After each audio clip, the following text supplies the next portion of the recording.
আসসালামু আলাইকুম। আমি শাহাদাত হোসেন চৌধুরী প্যারিস ফ্রান্স থেকে বলছি। আমি কিছুদিন পরে অনেক দিন হয়েছে যে ফেসবুক লাইভে আসি না। এখন দু চারটা কথা বলবো বর্তমান বাংলাদেশের সাময়িক বিষয়াদি নিয়ে একটু কথা বলতেছি। যদিও কথা বলতেও আসলে খুব একটা কমফোর্ট ফিল করি না, কারণ বাংলাদেশে এখন যে পরিস্থিতি 5ই আগস্টের পরে ভয়াবহ পরিস্থিতি বিরাজমান।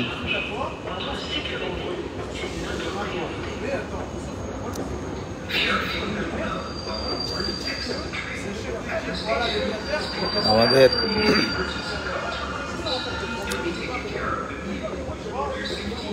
বর্তমানে যিনি ক্ষমতায় আছেন প্রফেসর ডক্টর মোহাম্মদ ইউনূস, তিনি নোবেল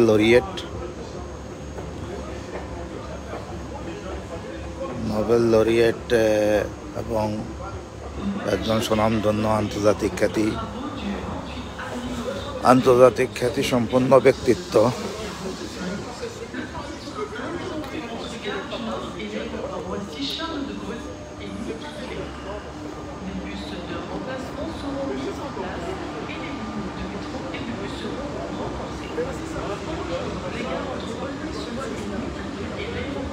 আন্তর্জাতিক খ্যাতিসম্পন্ন ব্যক্তিত্ব প্রফেসর ডক্টর মোহাম্মদ ইউনূস, ওনাকে আমরা সবাই ভালো মনে করছিলাম যে একজন ভালো শিক্ষিত এবং ভদ্রলোক, সুশিক্ষিত লোক, উনি ভালো করবেন দেশে। এবং ওনার উপরে আমরা যাই হোক একটা সরকারের পতন হয়েছে, যে দল করি না কেন, কিন্তু এখন তো করার কিছু নাই। বঙ্গবন্ধুর তনয়া জাতির জনকের কন্যা জননেত্রী শেখ হাসিনা, উনি দীর্ঘদিন দেশ চালিয়েছেন এবং কি করেছেন উনি দেশের জন্য, এটা আমরা সবাই দেখেছি। নতুন করে বলার কিছু নাই। আমিও দেখছি, আপনিও দেখছেন যেই উন্নয়ন করেছেন, যেভাবে দেশটাকে মধ্যমায়ের দেশের কাতারে নিয়ে গেছেন। এবং এটা 1939-42 সালে উন্নত দেশের পরিণত হওয়ার কথা ছিল, কিন্তু সে সুযোগ আর হয় নাই। যাই হোক, এখন ডক্টর মোহাম্মদ ইউনূস, উনি যে আসলে উনি যে বলছিলেন যে আমেরিকাতে গিয়ে বলছিলেন বিল ক্লিন্টন ফাউন্ডেশনে উনি একটা মেটিকুলাস ডিজাইন করে ষড়যন্ত্র করে উনি দেশের ক্ষমতা দখল করেছেন। কিন্তু 5 তারিখ, 6 তারিখ, 7 তারিখে উনি বলেছিলেন উনি আগে এগুলোর সাথে যোগাযোগ ছিল না ওনার, অথবা বাংলাদেশে যে ছাত্র গণ অভ্যুত্থান করেছে অথবা বৈষম্য বিরোধী ছাত্র যারা ছিলেন, ওনারা বৈষম্যের জন্য কোটা আন্দোলন, বিরোধী ছাত্র আন্দোলন, আসলে কোটা বিরোধী কোনো আন্দোলন দেশে ছিল না, এটা আপনারা সবাই জানেন। এটা আর আমি এখন নতুন করে বলতে চাচ্ছি না। কারণ সবাই জানেন আসলে এটা কোটা বিরোধী আন্দোলন ছিল না। এটা ছিল আসলে শেখ হাসিনা সরকারকে কিভাবে উৎখাত করা যায় দেশি এবং বিদেশি চক্রান্তে, এই জিনিসটা হয়েছিল। এবং আমেরিকার প্রেসিডেন্ট বর্তমান যে ডোনাল্ড ট্রাম্প, উনি নিজে বলছিলেন 29 মিলিয়ন টাকা ওনারা এই বাংলাদেশে বিনিয়োগ করছে আগের সরকার, জো বাইডেনের সরকার, শেখ হাসিনা সরকারকে উৎখাত করার জন্য। যাক, সেই পরবর্তীতে আমরা জেনেছি যারা বৈষম্য বিরোধী আন্দোলনের নেতা ছিল, সমন্বয়ক ছিলেন, ওনারাও বলছেন যে এই প্রফেসর ইউনূসের সাথে, যেমন হান্নান মাসুদ নিজেও বলছেন, প্রফেসর ইউনূসের সাথে হান্নান মাসুদ, একজন সমন্বয়ক, হাতিয়াবাড়ি, নোয়াখালী, সেও নিজেও বলে যোগাযোগ করছেন, যোগাযোগ ছিল। আচ্ছা যাক, এটা আমরা এটা দীর্ঘদিনের যোগাযোগ, এটা প্রফেসর ইউনূসও স্বীকার করছেন যে যোগাযোগটাতে দীর্ঘদিনের একটা পরিকল্পনা করে গভর্নমেন্ট উৎখাত করছেন, সেই ৩-৪ বছরের একটা পরিকল্পিতভাবে মেটিকুলাস ডিজাইনের মাধ্যমে।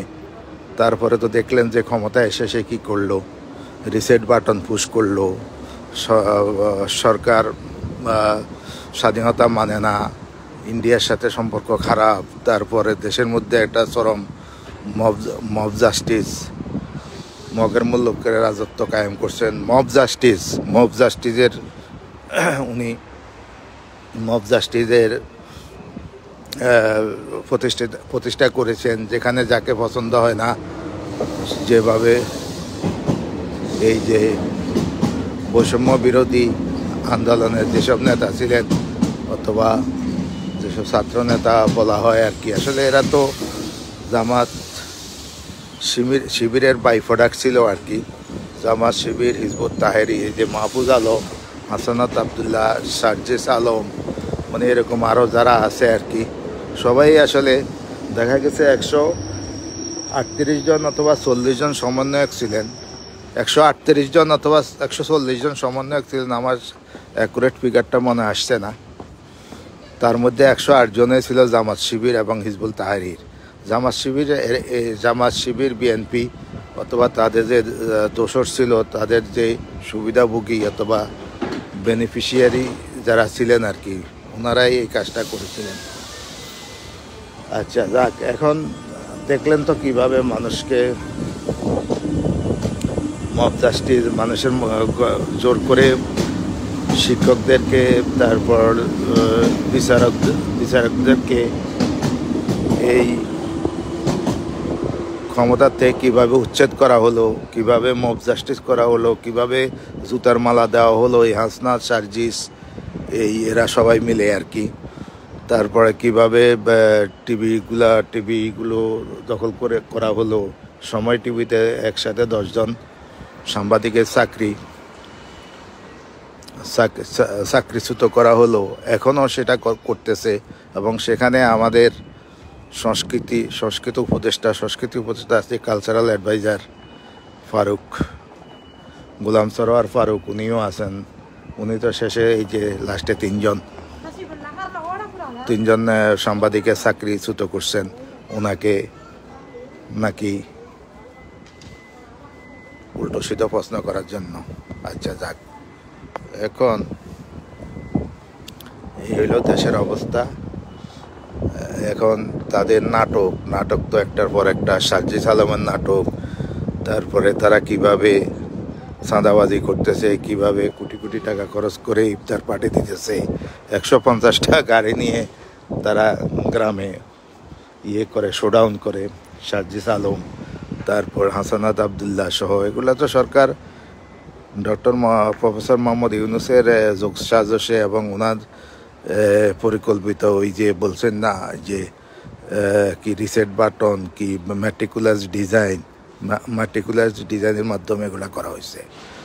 আচ্ছা, এখন আবার নতুন করে নাটক, আওয়ামী লীগকে নিষিদ্ধ করবে, ছাত্রলীগকে নিষিদ্ধ করা হয়েছে,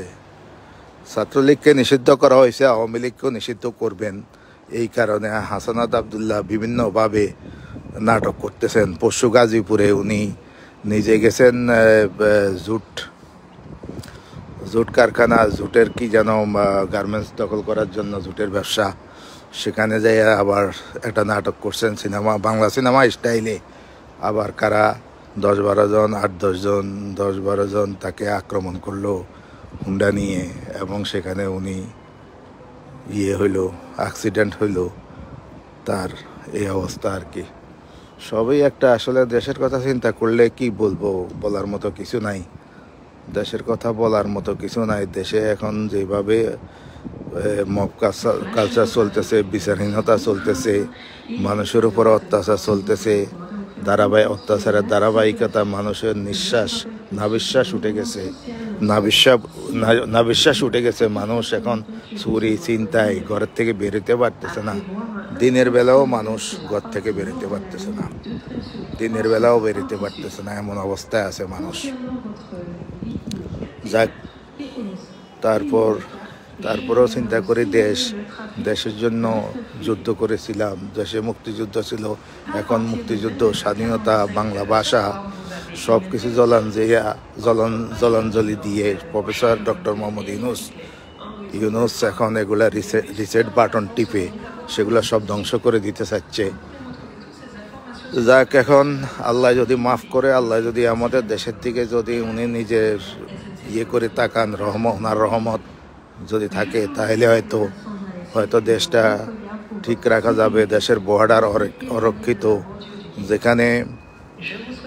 যেখানে বিদেশ উপদেষ্টা, যেখানে ফরেন অ্যাডভাইজার, উনি নিজে বলছে যে আমাদের দেশে এখন যেমন ওই যে আরাকান, রোহিঙ্গা, অথবা এই যে এখানে যে বার্মা, মিয়ানমার, আরাকানের আর্মি, এরা দেশে ঢুকে বিভিন্ন রকম আকাম করতেছে। এখানে বর্ডারের কোনো নিরাপত্তা নাই। এখানে উনি নিজে স্বীকার করছেন যে আমাদের পার্শ্ববর্তী বর্ডারগুলো বিভিন্ন দেশের সাথে যেগুলো আছে আর কি, যেমন আরাকানের সাথে আছে অথবা বার্মার সাথে, এগুলো অরক্ষিত। আমি এখন দাঁড়াইলাম এখানে একটু ফ্রি আর কি, যে ওয়েদারটাও ভালো, একটু ঠান্ডা ঠান্ডা ভাব। এখানে ওই যে আমি দাঁড়াইলাম, এটার নাম হলো স্তব্ধ ফলস। এখানে ওই যে দেখা যায় স্টেডিয়াম দেখা যাইতেছে, এখানে আন্তর্জাতিক ফুটবল খেলা হয়। এটা একটা ফ্রান্সের একটা জাতীয় স্টেডিয়াম, আপনারা দেখতেছেন কি না।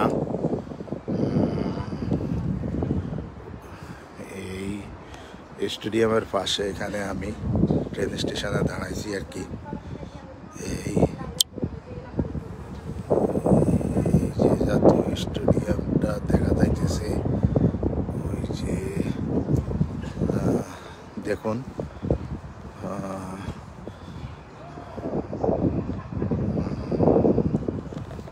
জাতীয় স্টেডিয়ামটা দেখা যাইতেছে, এটাই হলো ফ্রান্সের। এখানে ফুটবল খেলা হয়, এখানে যে আপনার হয়, বিশ্বকাপ খেলা হয়। এই যে এই ফাঁকে আর কি স্টেডিয়াম, এখান থেকে দেখা যাইতেছে এদিকে অবস্থা আর কি। তো আর দীর্ঘায়িত করতেছি না, দেখি আসলে কি হয়েছে, ভিডিও সাউন্ড ঠিক আছে কিনা। কারণ এই যে মাঝখানে যে ইয়েটা দেখা যায়, এটাই হলো স্টেডিয়াম আর কি, এই যে জাতীয় স্টেডিয়াম, এটাই স্টেডিয়ামের এই যে স্টেডিয়ামটা দেখা যাইতেছে, স্টেডিয়ামের পিলারটা দেখা যাইতেছে এই ফাঁকে। ওকে, তো ভালো থাকেন, আর কথা বাড়াইতেছি না। আল্লাহ আপনাদেরকে হেফাজতে রাখুক, আমিও দোয়া করতেছি। ফি আমানিল্লাহ। আসসালামু আলাইকুম ওয়া রাহমাতুল্লাহি ওয়া বারাকাতুহু। আসসালাম।